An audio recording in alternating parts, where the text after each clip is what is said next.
আসসালামু আলাইকুম সুপ্রিয় দর্শক, শুভেচ্ছা জানবেন। ইরানকে একঘরে করে দেওয়ার জন্য যুক্তরাষ্ট্র নতুন করে নিষেধাজ্ঞা আরোপ করেছে। যুক্তরাষ্ট্রের অর্থমন্ত্রী স্কট বেসেন্ট এই নিষেধাজ্ঞার কথা জানিয়েছেন এবং তিনি বলেছেন যে ইরানের সঙ্গে যারা ব্যবসা বাণিজ্য করবে বা ইরানকে সহযোগিতা করবে তারা যুক্তরাষ্ট্রের নেতৃত্বে ডলার ভিত্তিক যে বাজার ব্যবস্থা রয়েছে সেখান থেকে ছিটকে পড়ার ঝুঁকির মধ্যে থাকবে। এখন প্রশ্ন উঠেছে যে কোন কোন দেশের বিরুদ্ধে যুক্তরাষ্ট্র এই ব্যবস্থা নিতে যাচ্ছে, যুক্তরাষ্ট্রের এই ব্যবস্থার বিরুদ্ধে ইরান কি বলছে, ইরানের অন্যতম সহযোগী চীন কি এটি মানছে কিনা, তাহলে যুক্তরাষ্ট্র কি ইমিডিয়েট ইরানকে আর্থিকভাবে এখনই অন্যান্য দেশের সহযোগিতা থেকে বিচ্ছিন্ন করে ফেলতে পেরেছে কিনা, এই বিষয়গুলো নিয়ে আলোচনা করবে এই কন্টেন্টে। আমি আর ওয়ার্সাদি আপনাদের স্বাগত জানাচ্ছি। প্রথম কথা হলো যে কঠোর থেকে কঠোরতর যেসব নিষেধাজ্ঞা আরোপ করার কথা সেই কঠোরতর নিষেধাজ্ঞাগুলো আরোপ করা হয়নি। ৭টি প্রতিষ্ঠান ব্যক্তির বিরুদ্ধে যুক্তরাষ্ট্র নতুন করে নিষেধাজ্ঞা আরোপ করেছে এবং এই ৭টি প্রতিষ্ঠানের ভিতরে চীনের কোনো ব্যাংক নেই। তো সাংবাদিকরা জানতে চেয়েছিলেন যুক্তরাষ্ট্রের অর্থমন্ত্রীর কাছে যে চীনের ব্যাংকগুলো কি নিষেধাজ্ঞার বাইরে। অর্থমন্ত্রী বলেছেন যে কোনো প্রতিষ্ঠানই এবং কেউই যুক্তরাষ্ট্রের নিষেধাজ্ঞার বাইরে থাকতে পারে না, কিন্তু স্পেসিফিক চীনের বিরুদ্ধে কিন্তু কোনো নিষেধাজ্ঞা নেই, কিংবা ধরুন কোনো দেশের বিরুদ্ধেই কোনো নিষেধাজ্ঞা আরোপ করা হয়নি ইরান ছাড়া। ইরানের সঙ্গে ব্যবসা বাণিজ্য করে এরকম দেশের সংখ্যা ১০০টি। তার মধ্যে বেশ কিছু উল্লেখযোগ্য গুরুত্বপূর্ণ বড় অর্থনীতির দেশ রয়েছে, যেমন ধরুন আপনার রাশিয়া, যেমন ধরুন ভারত, যেমন ধরুন তুরস্ক। এগুলো আমি বেশ কয়েকটি বললাম, আরো অনেক দেশ রয়েছে। এখন যুক্তরাষ্ট্র স্পেসিফিক করে নাম উল্লেখ করে দেয়নি যে কোন কোন দেশের বিরুদ্ধে কি ধরনের ব্যবস্থা নেওয়া হয়েছে। এ বিষয়েও সাংবাদিকরা যুক্তরাষ্ট্রের অর্থমন্ত্রীকে জিজ্ঞেস করেছিল যে কোন কোন দেশের বিরুদ্ধে কি ধরনের ব্যবস্থা নেওয়া হচ্ছে, কত পার্সেন্ট ব্যবস্থা নেওয়া হচ্ছে, তার বিস্তারিত তথ্য নেই কেন।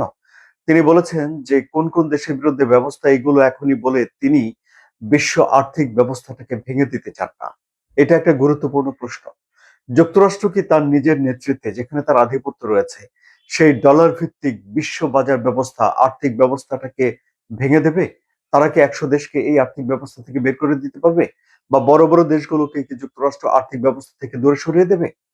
যেমন ধরুন ডলারের মূল্য কমিয়ে দেয়া, ডলারের বিকল্প একটা মুদ্রা চালু করার জন্য এরই মধ্যে কাজ করছে ব্রিক্স নামে একটা সংগঠন।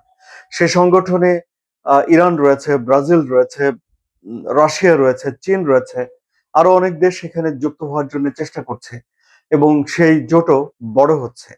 এখন এই পরিস্থিতিতে এসে যুক্তরাষ্ট্র কি এমন কোনো সিদ্ধান্ত নেবে যে সিদ্ধান্ত তাদের ডলার ভিত্তিক বাজার ব্যবস্থাকে নড়বড়ে করে দেবে? আবার ৬ মাসের মাথায় এসেও ইরানের সঙ্গে যে ভজকট বাঁধিয়েছে যুক্তরাষ্ট্র তার মীমাংসা করতে তারা হিমশিম খাচ্ছে এবং সেই মীমাংসা করতে হিমশিম খেয়ে তারা আর্থিক ব্যবস্থা নিতে যাচ্ছে এবং এমন একটা আর্থিক ব্যবস্থা ঘোষণা করেছে যারা যে নিষেধাজ্ঞার কথা ঘোষণা করেছে সে ঘোষণা করার পরেও আন্তর্জাতিক তেলের বাজারে এর কোনো প্রভাব পড়েনি, তেলের দাম কিছুটা কমেছে। অথচ এই ধরনের একটা নিষেধাজ্ঞা জারি করার পর তেলের বাজার অস্থির হয়ে যাওয়ার কথা, গম গম করে বাজারে তেলের দাম বাড়তে থাকার কথা, কিন্তু সেটি দেখা যায়নি। মঙ্গলবার চীন একটা কড়া প্রতিক্রিয়া দিয়েছে। চীন বলেছে যে ইরানের সঙ্গে তাদের সহযোগিতার যে সম্পর্ক রয়েছে সেটি আন্তর্জাতিক আইন মেনেই করা হয়েছে, আন্তর্জাতিক আইন নিয়ন্ত্রিত। কাজেই এটাকে কেউ বাধাগ্রস্ত করবে সেটা চীন আশা করে না। তার মানে তো বার্তা খুব পরিষ্কার যে চীন যে সহযোগিতা আছে সেই সহযোগিতা বৈধ সহযোগিতা মনে করছে এবং এই বৈধ সহযোগিতা চীন বন্ধ করতে চায় না। অর্থাৎ এটি যদি হয় তাহলে ইরান যে কথাটি বলছে যে তার বন্ধু দেশ চীন, তার বন্ধু দেশ রাশিয়া, অর্থাৎ ইরানের বন্ধু রাষ্ট্রগুলো এই নিষেধাজ্ঞাকে গুরুত্ব দিচ্ছে না, সেই কথাটি তো এই ঘটনা মনে করিয়ে দিচ্ছে। এখন আগামী মাসেই মার্কিন প্রেসিডেন্ট ডোনাল্ড ট্রাম্প এবং চীনের প্রেসিডেন্ট শি জিনপিং এর মধ্যে একটা বৈঠক হওয়ার কথা রয়েছে। প্রশ্ন হলো যে যুক্তরাষ্ট্র কি এই বৈঠক হওয়ার আগেই চীনের সঙ্গে একটা প্রচন্ড রকম বাণিজ্য যুদ্ধ শুরু করে দেবে চীনের বিরুদ্ধে ব্যবস্থা নিয়ে, যেখানে রেয়ার আর্থ মিনারেলের জন্য চীনের উপরে যুক্তরাষ্ট্রকে নির্ভর করতে হয়। আবার যুক্তরাষ্ট্র চায় তাদের ডেইরি প্রোডাক্ট, তাদের কৃষি পণ্য চীনের কাছে বিক্রি করতে। আবার যুক্তরাষ্ট্রের অনেক সিকিউরিটি বন্ড কিনে রেখেছে চীন। অর্থনীতি যেখানে তাদের একসঙ্গে জড়িয়ে আছে, দুই দেশই বড় অর্থনীতি। তাহলে এই যে নিষেধাজ্ঞা দিল যুক্তরাষ্ট্র, এটি কি? এটিকে এক ধরনের হুমকি, এটিকে এক ধরনের বড় ধরনের চাপ, এবং এই চাপ উপরে উপরে দেখে ভেতরে ভেতরে কি কূটনৈতিক কোনো চাল, কূটনৈতিক কোনো মীমাংসার পথটি কি চালু করা হয়েছে? কারণ আমরা তো সেখানে দেখেছি যে পাকিস্তানের প্রতিরক্ষা বাহিনীর প্রধান ফিল্ড মার্শাল আসিম মুনির গেছেন এবং তার সঙ্গে ডোনাল্ড ট্রাম্পের কথা হয়েছে।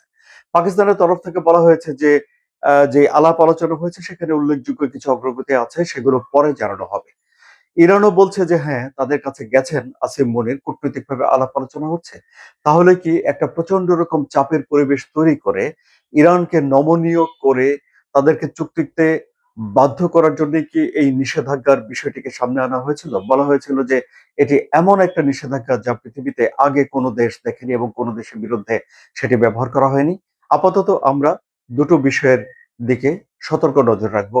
এক, ইরান থেকে ফিরে এসে পাকিস্তানের এই ফিল্ড মার্শাল কি বলেন, এবং দুই দেশ সত্যি সত্যি একটা আলোচনার টেবিলে বসে কিনা। যদি বিষয়টি তা না হয় তাহলে এই নিষেধাজ্ঞাকে ধরে বিশ্বের আর্থিক পরিস্থিতি এবং যুক্তরাষ্ট্র ইরান যুদ্ধের পরিস্থিতি আরো খারাপের দিকে যেতে পারে বলেই আশঙ্কা করা হচ্ছে।